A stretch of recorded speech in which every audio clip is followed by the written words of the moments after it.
नमस्कार दोस्तों, हाजिर हूं मैं अपना ज्योतिषीय कार्यक्रम लेके। प्रथम बार के स्वामी भगवान भुवन भास्कर के चरणों में नमन करते हुए जपा कुसुम शंकाशं कास्पेयं महाधुतिम तमोर शर्म पापग्नम प्रणमतो अश्मि दिवाकरम। ज्यादा विलंब न करते हुए मैं आज ज्योतिष की चर्चा करूंगा। आज मैं रेमेडीज और उपाय की चर्चा करूंगा। कैसे होंगे कष्ट दूर, किस प्रकार से कैसे आपके कष्ट दूर होंगे।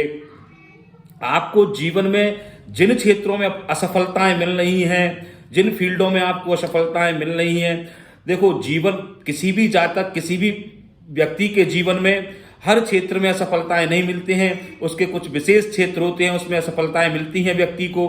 किसी को व्यापार में असफलताएं मिलती हैं, किसी को जीवन में संतान सुख नहीं है, कोई शत्रुओं से ज्यादा प्रभावित है, कोई पैतृक संपत्ति को लेकर के प्रभावित है। यानी अलग अलग जो उसको जिन जीवन के जिन क्षेत्रों में असफलताएं मिल रही है, मैं आपको रेमेडीज बताऊंगा, उपाय बताऊंगा। मैं आपको ऐसे सटीक उपाय बताऊंगा कि उनसे आपको लाभ मिलेगा।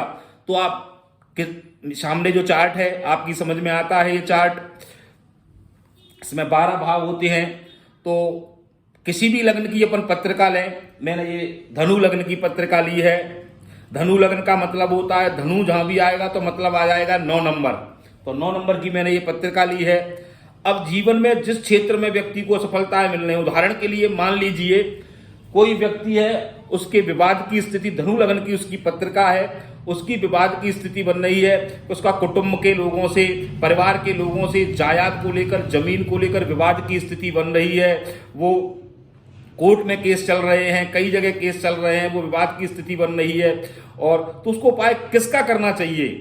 तो आप धनु लग्न की पत्रिका में दूसरे घर का स्वामी कौन बनेगा, आपको ये शब्द मैंने पहले ही बता दिया है और मैं बता दूंगा। दूसरे घर में 10 नंबर आता है तो 10 नंबर का मतलब मकर राशि होती है और मकर राशि का स्वामी शनि होता है। तो आप समझिए कि किसी भाव को बल देने के लिए, यानी किसी, आप मान लीजिए कोई घर है, उस घर का स्वामी यानी जो मालिक है वो ही निर्बल है, तो उस घर में जो आने वाले लोग हैं और उस घर में जो आएंगे तो वो सब अपने आप को बलहीन महसूस करेंगे। तो इस भाव का स्वामी शनि है। तो अपने को सबसे पहले जीवन में, अगर कुटुंब से संबंधित धनु लग्न की पत्रिका की बात कर रहा हूं, ऐसे ही सभी लग्नों में इसी तरीके से देखा जाएगा। तो हमको शनि की रेमेडीज अवश्य करनी पड़ेंगी, शनिदेव की आराधना करनी पड़ेगी, जो शनिदेव की रेमेडीज होती हैं वो करनी पड़ेंगी। यानी भावेश, मैंने पहले भी कहा था, भाव, भावेश और कारक। तो भावेश को आपको बल देना पड़ेगा, उस घर के मालिक को बल देना पड़ेगा आपको। तो उस घर से जो आपको असफलताएं मिल रही हैं उनमें आपको बहुत राहत मिलेगी। इसी प्रकार से सभी घरों में अगर जीवन में आपको मान सम्मान, धनु लग्न की पत्रिका में मान लीजिए, धनु लग्न की पत्रिका है, उसमें जीवन में व्यक्ति को मान सम्मान नहीं मिलता है, जीवन में व्यक्ति को सरकारी कर्मचारियों से सहयोग नहीं मिलता है, उसकी नौकरी भी नहीं लग पाई, गवर्नमेंट क्षेत्र में उसका बिल्कुल भी उसको सफलताएं नहीं मिल रही हैं और पिता से भी उसकी अनबन है, तो धनु लग्न की पत्रिका है। तो धनु लग्न की पत्रिका में 6 नंबर आता है 10वें भाव में। अपन यहां से गिनेंगे 1 2 3 4 5 6 7 8 9 10, 10वां भाव जो जिस भाव से संबंधित है। तो 10वें भाव में 6 नंबर आ रहा है। तो अपन मरकरी, बुध की अपन रेमेडीज करेंगे, बुध की अपन रेमेडीज करेंगे, बुध की अपन बुद्ध भगवान की आराधना करेंगे। और जितनी भी रेमेडीज होंगी, ये रेमेडीज अगर अपन करेंगे तो इससे वो 10th हाउस बलवान होगा, 10th हाउस मजबूत होगा। तो 10वां हाउस मजबूत होगा तो 10th हाउस में से जो विचारणीय बातें हैं, 10वां हाउस से 10वें घर से जो बातें अपन विचार करते हैं उनमें आपको राहत मिलेगी, सफलताएं मिलेंगी। इसी प्रकार से अपन पूरे 12 भाव में इसी प्रकार से देखते हैं। और अगर अपन किसी भी कुंडली के, अगर अपन ये नहीं, अगर किसी भी कुंडली के रूलिंग प्लेनेट का अगर अपन उपाय करते हैं तो 2 भाव मजबूत होते हैं और रूलिंग प्लेनेट से पूरी कुंडली मजबूत होती है। मान लीजिए धनु लग्न की पत्रिका है तो उसमें रूलिंग प्लेनेट कौन बना, मैं बार बार कह रहा हूं आपसे, योग कारक ग्रह जो है। तो आप गुरु, मैंने पहले भी बताया था कि केंद्र और त्रिकोण का जो स्वामी बनता है वही रूलिंग प्लेनेट होता है। तो धनु लग्न की पत्रिका 9 नंबर की है।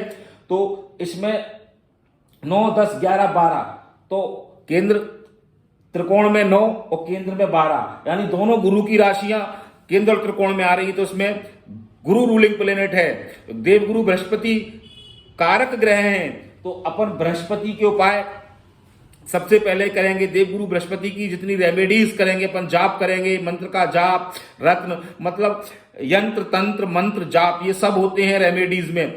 ये आपको मैं आगे और बताऊंगा इसमें। तो अपन इसका वो करेंगे तो ये 2 घर मजबूत होंगे, 4th हाउस और लग्न। लग्न माने फर्स्ट हाउस और 4th हाउस। तो 4th हाउस और फर्स्ट हाउस से जो जो विचारणीय जीवन में बातें हैं, जो जो विचारणीय क्षेत्र हैं जीवन के, उन सब क्षेत्रों में सफलताएं मिलेंगी, मजबूत स्थिति बनेगी। अगर ज्यादा प्रॉब्लम आ रही है तो राहत उसमें आपको मिलेगी। अगर आपको समझ में नहीं आया है तो मैं आपको दोबारा भी समझाऊंगा। पहले मैं ग्रह इसलिए नहीं भर रहा हूं कि मैं अगर इसमें ग्रह भरूंगा, अगर कुंडली लूंगा तो आपकी समझ में नहीं आएगा। आप अपनी भी कुंडली निकाल के देख सकते हैं। पहले आप अपने 12 भाव में ये देखिए कि कौन ग्रह किस घर का मालिक है और को कैसे। वो दृष्टि की बात है मैं बाद में करूंगा, दृष्टि का भी प्रभाव होता है, लेकिन आप पहले ये समझिए, यानी अपने को उस भवन के मालिक को बलवान करना है। यानी अपन किसी, मान लीजिए उदाहरण के लिए, किसी गांव में जा रहे हैं, किसी के घर जा रहे हैं, अगर वो ही कमजोर है, उसके पास व्यवस्था नहीं है आपके स्वागत की, खाने पीने की या उसकी, तो आप वहां कैसा महसूस करोगे। इसी प्रकार से इसलिए भवन के मालिक को अपन मजबूत करेंगे तो उससे विचारणीय जो बातें हैं वो मजबूत होती जाएंगी, उसमें आपको सफलता मिलेगी। अगर आपने अभी तक हमारा चैनल सब्सक्राइब नहीं किया है तो सब्सक्राइब जरूर करें और दोस्तों को भी करवाएं और उसको शेयर करें। और आपको जो समस्या है वो प्रश्न कर सकते हैं। सनातन धर्म से संबंधित कोई भी आपका प्रश्न हो वो प्रश्न हमसे आप कर सकते हैंगे। और इसी के साथ भगवान भुवन भास्कर के चरणों में फिर प्रणाम करते हुए, भोलेनाथ के चरणों में प्रणाम करते हुए अपने कार्यक्रम को यहीं विराम देता हूं।